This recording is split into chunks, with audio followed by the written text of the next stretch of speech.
सभी छात्र जो कक्षा 9 हिंदी पढ़ने वाले हैं वो ध्यान दें। हिंदी में काव्यखंड का जो कबीरदास जी का पाठ है वो साखी है, और साखी में मैंने इससे पहले नोट्स के माध्यम से कुछ दोहों की व्याख्या लिखवाई है। तो जो दोहे लिखवाए गए हैं मैं उनको थोड़ा सा समझाने जा रहा हूँ, उसको ध्यान से सुनिएगा। तो सभी बालक अपने अपने पुस्तकें अपने पास रखें और ध्यान से सुनें। इसमें संकेत के माध्यम से, जैसा कि संकेत में दिख रहा है, जब मैं डांट डांट देखा माए, ये दोहा है। तो इस दोहे को कबीरदास जी ने कुछ इस तरह लिखा है, तो सभी ध्यानपूर्वक सुने। कबीरदास जी कहते हैं कि जब मैं था तब हरि नहीं, अब हरि है मैं नाही, और सब अंधियारा मिट गया, जब दीपक देखा माही। अब इसमें कबीरदास जी ने अहंकार से दूर रहने की बात प्रकट की है। अब कबीरदास जी क्या कहते हैं कि हमें ज्ञान रूपी प्रकाश प्राप्त हो गया है और अज्ञानता रूपी अंधकार दूर हो गया है। कैसे हुआ है? अब जैसा कि मैंने पहले भी बताया है कि संसार में व्यक्ति पैदा होते हैं, उसके बाद सांसारिक चीज़ों में लिप्त हो जाते हैं, लेकिन वास्तविक ज्ञान को प्राप्त करने के लिए शिक्षण की आवश्यकता होती है और एक गुरु की आवश्यकता होती है। तो यहाँ कहने का तात्पर्य यह है कि जो मनुष्य है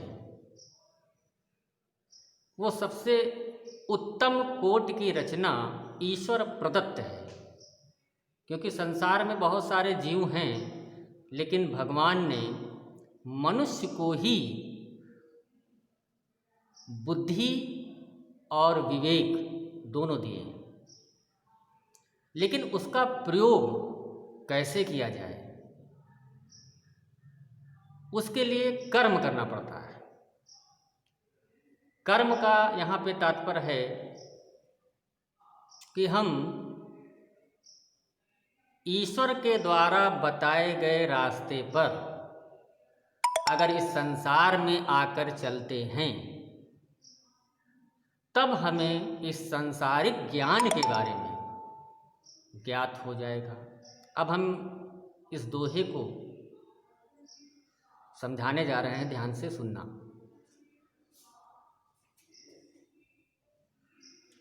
अब कबीरदास जी कहते हैं कि जब मैं था तब हरि नहीं।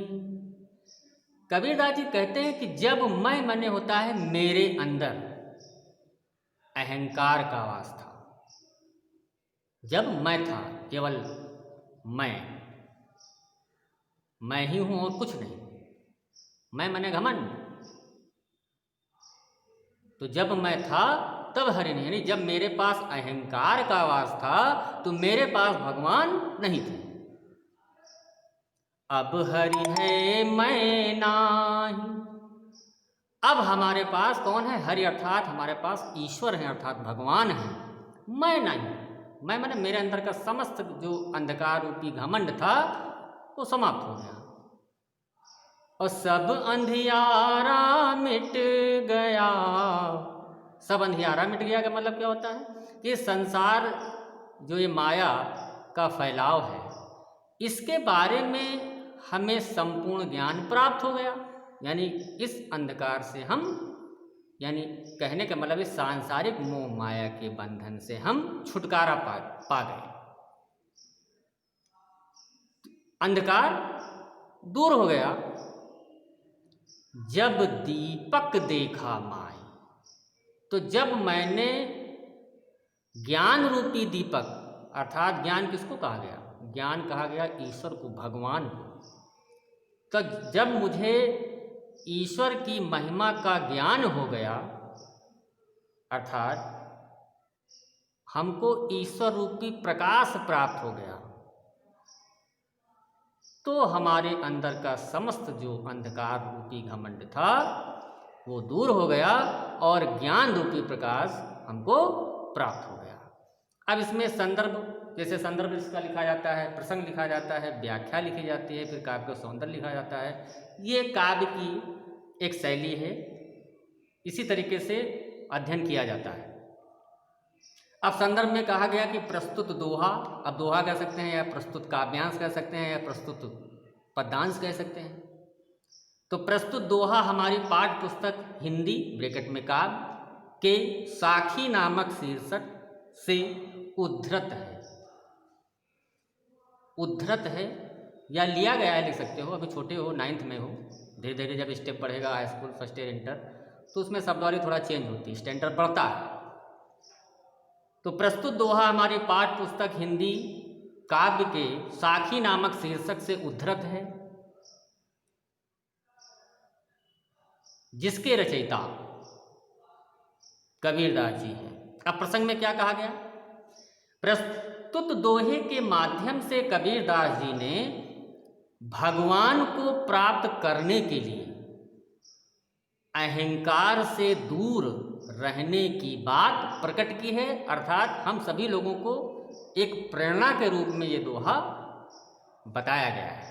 व्याख्या में क्या है कि प्रस्तुत दोहे के माध्यम से कबीरदास जी कहते हैं कि जब मेरे अंदर अहंकार अर्थात घमंड, जो भी मैंने बताया, का वास था, अर्थात निवास था, बसा हुआ था, तब मेरे अंदर ईश्वर अर्थात भगवान नहीं थे। अब मेरे अंदर भगवान का वास हो गया है, अहंकार नष्ट हो गया है, तथा माया रूपी अंधकार के मिट जाने के कारण मैंने उस प्रकाश रूपी अर्थात ज्ञान रूपी ईश्वर को प्राप्त कर लिया, अर्थात उसको देख लिया है, समझ लिया है। काव्यगत सौंदर्य क्या है? भाषा पंचमेल खिचड़ी है, हालांकि कबीरदास जी पढ़े लिखे नहीं थे, सदुखड़ी भाषा थी। शैली मुक्तक है, रस शांत है, छंद दोहा है और अलंकार अनुप्रास है, गुण प्रसाद है। और इस तरह ये तुम्हारा जो पहला दोहा है उसका संपूर्ण मैंने सार बता दिया है। नोट्स ले जाएं और उसको ध्यानपूर्वक समझें और उसको लिखें।